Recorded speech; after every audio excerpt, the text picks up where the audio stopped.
Welcome to HDC classes. और आज की क्लास में हम लोग कंप्लीट करेंगे int function and float function, जो कि बहुत ही सिंपल टॉपिक है। तो चलो स्टार्ट करते हैं। इंट फंक्शन एक ऐसा फंक्शन है जो कोई एक्सप्रेशन को या किसी डेटा टाइप को इंट में बदल देता है। क्लियर? कोई एक्सप्रेशन हो या एक डेटा टाइप, सपोज स्ट्रिंग लेते हैं। बेसिकली ये स्ट्रिंग के केस में बहुत ज्यादा यूज होगा। उसको वो किस में बदलता है? इंट में बदलता है। मतलब वो जो रिजल्ट है, एक्सप्रेशन का रिजल्ट है, या इंटीजर को, जो कि इंटीजर एज स्ट्रिंग है, उसको वो इंट में बदल देते हैं। क्लियर? इंटीजर वैसे नंबर्स होते हैं जिसमें डेसिमल पॉइंट्स नहीं होते, या जिसमें डेसिमल पॉइंट्स नहीं होते। Clear? Now float function same वैसा ही। फ्लोट फंक्शन एक ऐसा फंक्शन है जो एक्सप्रेशन को या स्ट्रिंग कैसा एज फ्लोट या एज नंबर को वो बदल देता है। किसमें? फ्लोट नंबर में, अर्थात ऐसे नंबर्स जिसमें डेसिमल पॉइंट एग्जिस्ट करते हैं। क्लियर? समझ में आ गया? चलो अब मैं आपको एग्जांपल करके दिखाता हूं, और साथ ही साथ मैं आपको वो भी दिखाऊंगा, प्रैक्टिकल करके भी दिखाऊंगा, ताकि आपका ये जो कंसेप्ट है 100 नहीं 110% क्लियर हो जाए। तो चलो आगे बढ़ते हैं।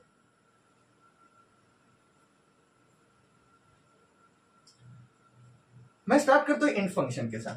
ठीक है? यदि मैंने एक एक्सप्रेशन लिखा, सपोज इंट, यहां पर मैं एक एक्सप्रेशन लिखता हूं 4/2। मुझे पता है कि ये जो डिवीजन ऑपरेटर है ना, वो अपना आउटपुट ऑलवेज फ्लोट में देता है। ये मैंने अपने कोई पिछले वीडियो में भी डिस्कस किया था, बट यही चीज को हमें समझना है कि 4/2 का आउटपुट क्या आएगा? 2.0। ठीक? अब ये 2.0, ये जो एक्सप्रेशन का जो रिजल्ट आया, इसको वो बदल के मुझे क्या देगा? एज 2। क्लियर?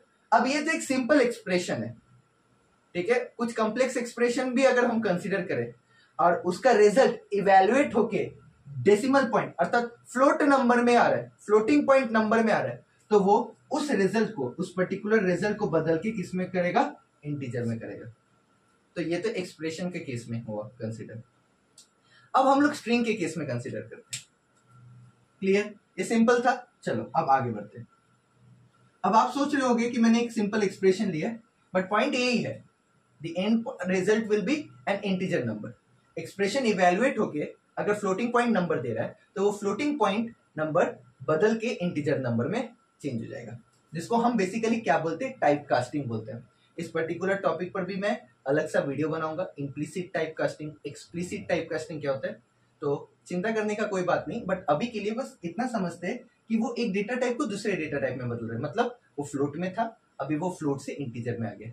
जैसे 4/2 मैंने अभी जो लिखा था ना, 4/2, ये किस में रिजल्ट आ रहा था? 2.0, जो कि फ्लोट डेटा टाइप का था, बट मैंने सिंस इंटीजर फंक्शन यूज किया, जिसकी वजह से इसका रिजल्ट क्या हुआ? 2 आ गया। क्लियर? अब तो मुझे लग रहा है 100% आपका डाउट क्लियर हो गया होगा एक्सप्रेशन को लेके। अब मैं स्ट्रिंग को लेता हूं एज इंटीजर। मतलब सपोज मैंने लिखा है 2 कोट्स के अंदर, तो ये 2 इंटीजर नंबर नहीं है, ये एक स्ट्रिंग है, नंबर में नहीं, सॉरी माय फॉल्ट। ये एक स्ट्रिंग है। क्यों स्ट्रिंग है? क्योंकि ये कोट्स के अंदर है, बट इसके अंदर जो कैरेक्टर है वो एक नंबर है। तो मैं इस पर्टिकुलर चीज को किस में बदल सकता हूं? इंटीजर नंबर में बदल सकता हूं। तो मैं क्या करूंगा? इसके सामने सिर्फ ये लगा दूंगा, तो ये 2 जो कि एज स्ट्रिंग था, बदल के 2 एज नंबर हो जाएगा। क्लियर? समझ में आ रहा है? अब इस चीज का इंपॉर्टेंस कब आता है? जब मैं यूजर से इनपुट लेता हूं एक नंबर, एक इंटीजर नंबर। अच्छे से समझने का कोशिश करना। और यहां पर और एक इंपॉर्टेंट पॉइंट है, जो कि मैं आपको एंड में समझाऊंगा, बट ऐसा ना अभी एक चीज को नोटिस करो कि जब मैं लास्ट दिन आपको इनपुट का वीडियो दिखा रहा था, तो वहां पर मैंने आपको क्या बोला था कि इनपुट फंक्शन एक ऐसा फंक्शन है जो इनपुट तो लेता है यूजर से, बट वो रिटर्न किस में करता है? Always as string.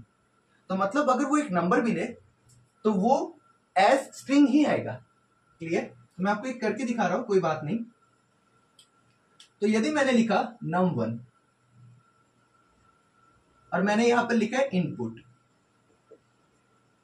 ठीक है, और मैंने बोला एंटर नंबर। तो सपोज यूजर ने नंबर एंटर किया है, सपोज यूजर ने जो नंबर एंटर किया है वो है 28, क्लियर। अब ये जो 28 है वो 28 एज नंबर नहीं है, वो 28 एज स्ट्रिंग बन गया, क्योंकि input function by default result को किस में बदल देता है, स्ट्रिंग में बदल देता है। रिटर्न किस में करते हैं, स्ट्रिंग में रिटर्न करते हैं। तो num1 में 28 एज स्ट्रिंग है, बट मैं तो यूजर से नंबर लेना चाहता हूं, तो उसके लिए मैं क्या कर सकता हूं, मैं उसके लिए यहां पर इंट फंक्शन का इस्तेमाल कर सकता हूं। और मैं वो कैसे करूंगा, वो मैं कुछ ऐसे करूंगा, देखो गाइस, num1 इंट, किसको मुझे बदलना है, इस num1 को ही बदलना है, num1। अब वो क्या कर रहा है, ये num1 में क्या है, 28 है बट एज स्ट्रिंग। तो अब मैं क्या कर रहा हूं, इन फंक्शन के यूज से इस कोट्स को हटा दे रहा हूं और 28 एज नंबर अगेन num1 में असाइन कर दे रहा हूं। क्लियर, समझ में आया, सिंपल था ना। अब आपको मैं एक चीज बोलता हूं, ये शॉर्टकट है, शॉर्टकट नहीं है, बेसिकली ऐसे ही यूज किया जाता है, शॉर्टकट का बस नाम दे दिया है, बट इंपॉर्टेंट पॉइंट को हमें समझना है, क्यों हम लोग ये वाला चीज इस्तेमाल करेंगे, क्या मैं आपको दिखाता हूं। तो मैंने क्या नोटिस किया कि मुझे अगर कोई नंबर लेना है यूजर से, तो मुझे इंट फंक्शन का इस्तेमाल करना होगा। क्लियर, तो यहां पर तो फिर उसके बाद क्या है, इसको मुझे इंटीजर में बदलना है, तो मैं फिर क्या लिखूंगा, num1, क्योंकि मैं num1 वेरिएबल में ही ले रहा हूं, इसलिए मैं क्या कर रहा हूं, num1 को ही चेंज करके num1 में रख रहा हूं। क्लियर, समझ में आ रहा है। अब सपोज मैं आपको एक सिनेरियो देता हूं कि मुझे 10 इनपुट नंबर एंटर करना है यूजर से, 10 इनपुट नंबर एंटर करना है, तो ऐसे में कितना लिखूंगा, num2 num3 dot dot dot up to num10 बोल के मैंने वेरिएबल बनाया, और सब में मैं इनपुट ले रहा हूं नंबर, ये सेम चीज लिखा। अब एक चीज तुम लोग नोटिस करो कि ये जो भी नंबर्स आएंगे वो किस में आएंगे, स्ट्रिंग में आएंगे, तो मुझे इसको फिर से बदलना पड़ेगा एक्सप्लिसिटली, किसके इस्तेमाल करके, इंट का इस्तेमाल करके। क्लियर, मैं आपको एक चीज समझाना चाहता हूं, वो क्या है कि नंबर ऑफ स्टेटमेंट्स कितना इंक्रीज हो जा रहा है, कि मैं इनपुट फंक्शन से, मैं इसको भी कंसीडर कर रहा हूं, मैं इनपुट फंक्शन से नंबर ले रहा हूं, ठीक है, बट वो नंबर किस में आ रहा है, एज स्ट्रिंग आ रहा है। तो इनपुट फंक्शन से मैंने ऐसे कितने स्टेटमेंट लिखे, 10, ठीक है, 1 2 3 dot dot dot up to 10, तो मैंने इनपुट फंक्शन से 10 लिखे। क्लियर, अब उस इनपुट फंक्शन से जो नंबर मिला है वो तो एज स्ट्रिंग मिला है, तो उसको मुझे बदलने के लिए किसका इस्तेमाल करना पड़ेगा, इस इंट फंक्शन का इस्तेमाल करना पड़ेगा। तो ऐसे कितने इंट फंक्शन मुझे यूज करना पड़ेगा, ऐसे कितने सारे स्टेटमेंट लिखने पड़ेंगे, 10। तो 10 statement using input function and 10 statement using int function. Int function क्यों, उस इंटीजर को, सॉरी उस स्ट्रिंग को जो कि एज इंटीजर है बदलने में एज इंटीजर, मतलब सपोज मैंने 30 लिया, बट इनपुट फंक्शन की वजह से वो कोट्स में आया, क्यों, क्योंकि वो बाय डिफॉल्ट स्ट्रिंग रिटर्न करता है। तो अब मुझे इस कोट्स को हटाने के लिए क्या यूज करना पड़ेगा, इंट फंक्शन यूज करना पड़ेगा, क्योंकि मुझे इंटीजर नंबर चाहिए। तो मैं आपको क्या कहना चाहता हूं कि 10 statement using input and 10 statement using int, तो बराबर कितना, 20 स्टेटमेंट, उसका डबल हो गया। तो अगर मैं आपको सपोज बोलता कि मुझे 20 इंटीजर नंबर इनपुट करने, तो इन टोटल कितना हो जाता, उसका दुगना, मतलब 40 स्टेटमेंट मुझे सिर्फ इनपुट लेने में ही चला जाता। 20 स्टेटमेंट तो तुम इनपुट के साथ लिखते हैं, बट 20 स्टेटमेंट इंटीजर में कन्वर्शन करने के लिए इन फंक्शन का यूज करते हैं, तो 40 स्टेटमेंट, कितना टाइम कंज्यूमिंग है ना। तो इसका सॉल्यूशन के लिए हम लोग क्या करते हैं, हम लोग इंट और इनपुट फंक्शन दोनों को एक साथ यूज करते हैं। कैसे, दिखाता हूं आपको। तो आपको आई थिंक ये वाला 2 स्टेटमेंट समझ में आ चुका होगा, ये काम कैसे कर रहे हैं। अब मैं इसी 2 स्टेटमेंट को क्या करूंगा, मर्ज करके कुछ ऐसा लिखूंगा, num1 is equals to int input enter number.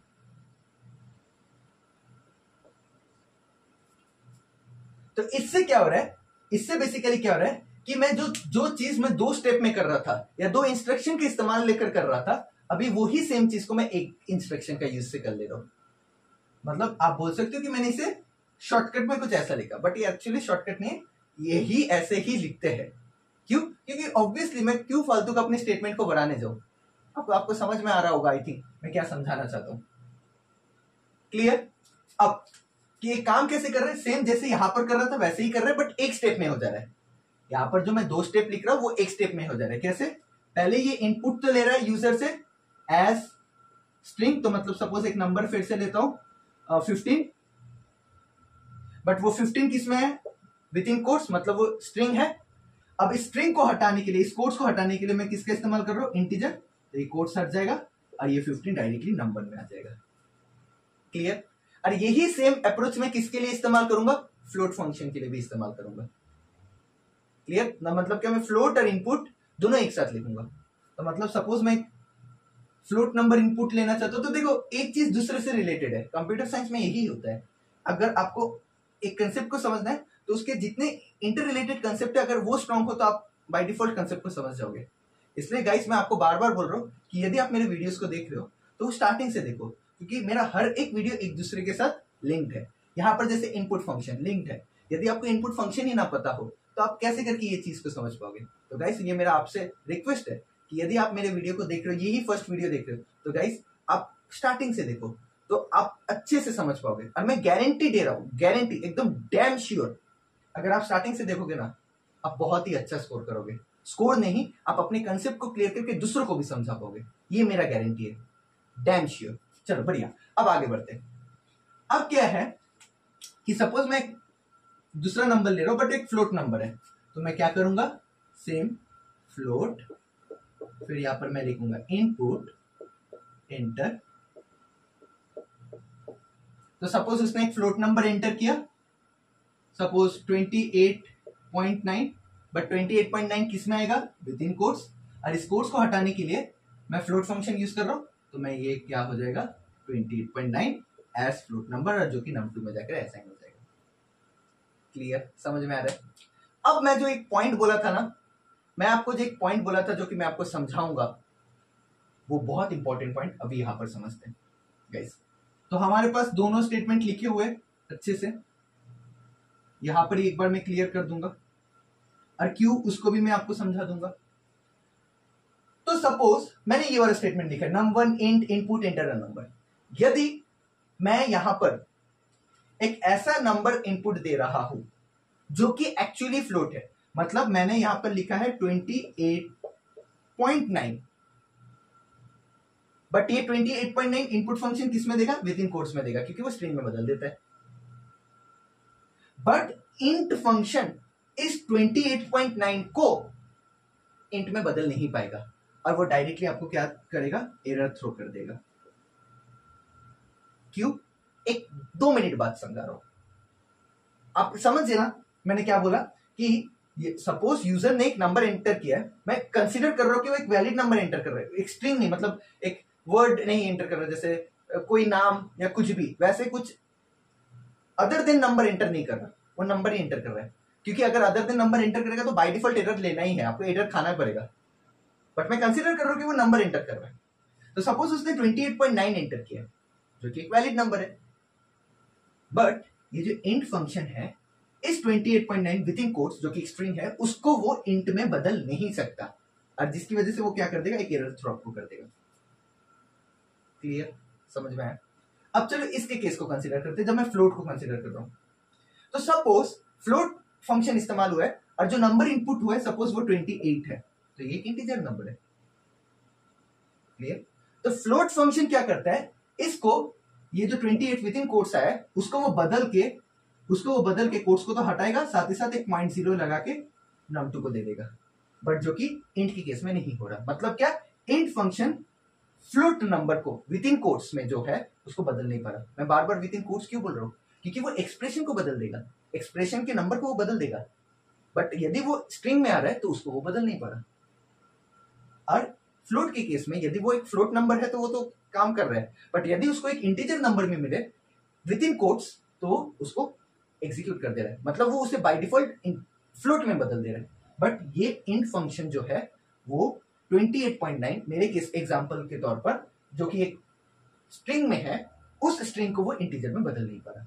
मतलब ये 28.9 को वो हटा के, कोट्स को हटा के ऐसे 28 नहीं कर पा रहा। क्यों नहीं कर पा रहा, अब इस चीज को समझते हैं। इसका सिंपल रीजन है, मैं आपको एक सिनेरियो देता हूं, ठीक है।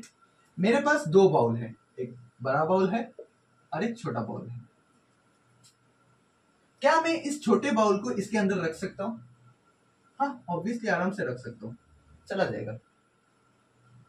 बट क्या ये इसका उल्टा हो सकता है? मतलब क्या मैं इस बड़े बाउल को इसके अंदर रख सकता हूं? द आंसर इज नहीं रख सकता। सेम वहां पर भी वही काम हो रहा है। टेक्निकलिटी को समझते हैं, ये तो मैंने आपको नॉर्मल एक एग्जांपल के साथ समझाया। अब इसको समझते क्यों नहीं हो रहा।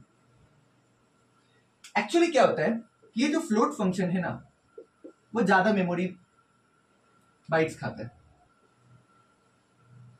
वो ज्यादा मेमोरी लेता है, मोर मेमोरी।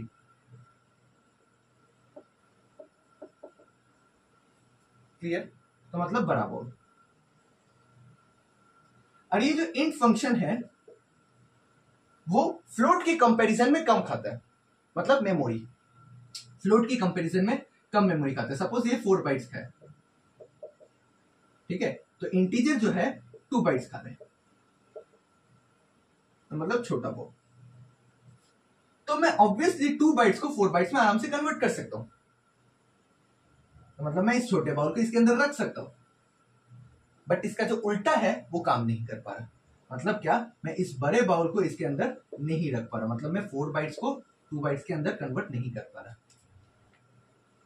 मतलब क्या, पूरा रीजन डिपेंड हो रहा है मेमोरी स्पेस पर। सिंस इंटीजर कम मेमोरी स्पेस खाता है, तो वो बड़े मेमोरी स्पेस को, मतलब क्या आया था 28.9 विद इन कोट्स, इसको ये जो कि 4 बाइट खा रहा है उसको वो 2 बाइट्स के अंदर कन्वर्ट नहीं कर पा रहा है, बट फ्लोट कर पा रहा है। आई होप आपको समझ में आ चुका होगा ये पॉइंट क्या है, क्यों फ्लोट फंक्शन कन्वर्ट कर पा रहा है एक स्ट्रिंग को जो कि एज इंटीजर है, मतलब एक स्ट्रिंग नंबर जो कि एज इंटीजर है। मैं हर समय 28 ले रहा हूं, दिमाग में वही आ रहा है, बट पॉइंट ये है कि आप कोई भी नंबर लो, कोई भी आप नंबर ले सकते हो।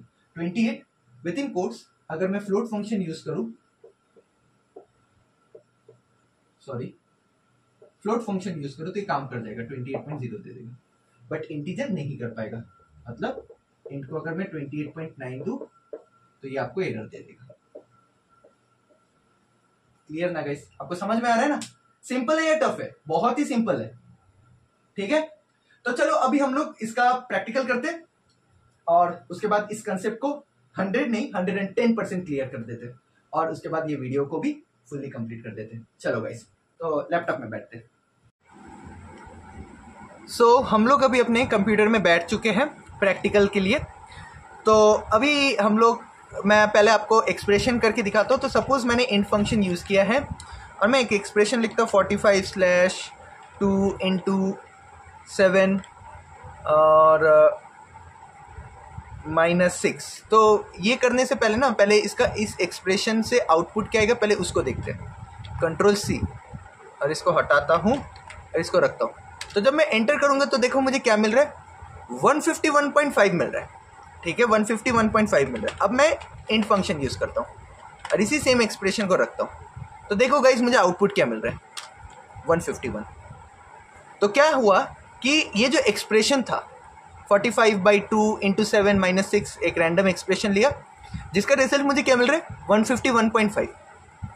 बट जब मैंने इंट फंक्शन क्या यूज़ किया और इस पर्टिकुलर एक्सप्रेशन के ऊपर इवेलुएट किया, जब मैंने इसके ऊपर काम कराया, तो जो रिजल्ट था 151.5, उसमें से क्या हुआ, 0.5 ट्रंकेट होके उसने सिर्फ इंटीजर पार्ट को दिया।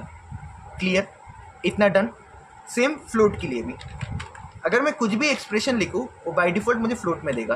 तो पहले मैं एक एक्सप्रेशन लिखता हूँ। तो मुझे जैसे पता है कि 4/2 ये यहाँ पर डिवीजन ऑपरेटर इन्वॉल्व है, तो डिवीजन ऑपरेटर बाय डिफ़ॉल्ट अपना जो रिजल्ट है वो पॉइंट में देते हैं, तो 2.0। तो यदि मैं डिवीजन ऑपरेटर यूज़ करूँ तो फ्लोट 4/2 लिखूँ तो मुझे बाय डिफ़ॉल्ट रिजल्ट 2.0 ही मिलेगा। ये कोई बड़ा फैक्ट नहीं था, बट मैं एक ऐसा एक्सप्रेशन यूज़ कर रहा हूँ जिसका रिजल्ट इंटीजर में आएगा। तो जैसे 45 × 5 + 8 -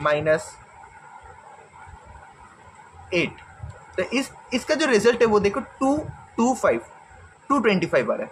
अब मैं इसी सेम एक्सप्रेशन को लिखूंगा यूजिंग फ्लोट, तो देखो मुझे आउटपुट क्या मिलेगा। So let me copy this particular expression. Copy हो गया है, Ctrl+C। अब मैं यहाँ पर पेस्ट कर देता हूँ। अब गाइस तुम लोग देखना क्या रिजल्ट होगा, 225.0। तो मतलब क्या, ये जो रिजल्ट था वो किस में आया था, इंटीजर में आया था। और उसने क्या किया, इस पर्टिकुलर रिजल्ट को उसने क्या किया, या you can say the result of this particular expression gets changed to float. Simple था, इतना हमें समझ में आ गया। चलो अभी मैं आपको इनपुट वाला दिखाता हूँ। तो जैसे मैं अभी num1 लेता हूँ, num1, और इसमें कुछ मैंने इनपुट लिया, एक नंबर ही लूँगा, एंटर नंबर। तो सपोज मैं नंबर को जो लूँगा, सपोज मैंने 45 लिया, तो अगर मैं यहाँ पर 45 का मतलब ये जो num1 का टाइप देखूँ तो देखना मुझे क्या मिलेगा, str। मतलब ये num1 क्या है, एक स्ट्रिंग है। देखो 45 विद इन कोट्स आ रहा है। अब मैं क्या बोला कि मुझे इस कोट्स को हटाना है, मुझे एग्जैक्ट 45 चाहिए, मतलब मुझे 45 नंबर चाहिए। तो मैं क्या करूँगा, इंट फंक्शन यहाँ पर यूज़ कर रहा हूँ। सो num1 = इंट num1। अब देखो मैं अगर इसका टाइप निकालूँ तो मुझे क्या मिलेगा, क्लास इंट। मतलब ये अभी 45 बन चुका है। देखो ये पहले 45 विद इन कोट्स आ रहा था, अब ये 45 विदाउट कोट्स आ रहा है। क्लियर। अब मैं आपको वो एरर वाला पार्ट बोलता हूँ, जो कि जिसका रीज़न तो हमें ऑलरेडी पता चल गया है, बट यहाँ पर देखो, यदि मैंने num1 में इनपुट लिया, अब मैं एक साथ लिखता हूँ, बेटर है। जब हमें पता है कि हम लोग एक साथ लिख सकते हैं, तो उसी चीज़ को मैं अभी एक साथ लिखता हूँ, एंटर नंबर। तो सपोज मैं जो नंबर एंटर कर रहा हूँ वो वैलिड नंबर है, तो मैंने सपोज एंटर किया 12। तो देखो अभी num1 का अगर मैं टाइप निकालूं तो बाय डिफॉल्ट मुझे किस में आंसर मिल रहा है, इंटीजर में मिल रहा है। गाइस तुम लोग नोटिस कर पा रहे होगे, स्क्रीन में नोट विजिबल नहीं हो रहा, तो मैं और एक नया ओपन कर दे रहा हूँ, कोई प्रॉब्लम नहीं है। और यहाँ पर आपको फिर से दिखा दे रहा हूँ, num1 = इंट इनपुट। मैं क्या कर रहा हूँ, दोनों स्टेप को एक साथ लिख दे रहा हूँ, क्योंकि हम लोग थ्योरी में मैंने ऑलरेडी जो थ्योरी क्लास करते वक्त हम लोग देख लिए, एंटर नंबर। सो अब मैं सपोज एक वैलिड नंबर देता हूँ 47। तो देखो अभी num1 का अगर मैं टाइप चेक करूँ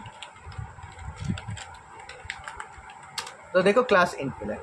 अब वो जो एरर वाला पार्ट मैं आपको दिखाता हूँ, इंट इनपुट, अब मैंने लिखा एंटर नंबर। अब देखो मैं फ्लोट नंबर देता हूँ 45.2, देखो मुझे आ गया, वैल्यू एरर आ गया। क्यों? क्योंकि वो 45.2 विद इन स्ट्रिंग जो है उसको वो इंटीजर में बदल नहीं पा। क्लियर, इतना समझ में आ चुका है। बट फ्लोट के केस में ऐसा कुछ नहीं होगा। तो मैं और एक आइडियली खोल देता हूँ। अब मैं यहाँ पर वही सेम फ्लोट के जरिए लिखता हूँ, num1 = फ्लोट इनपुट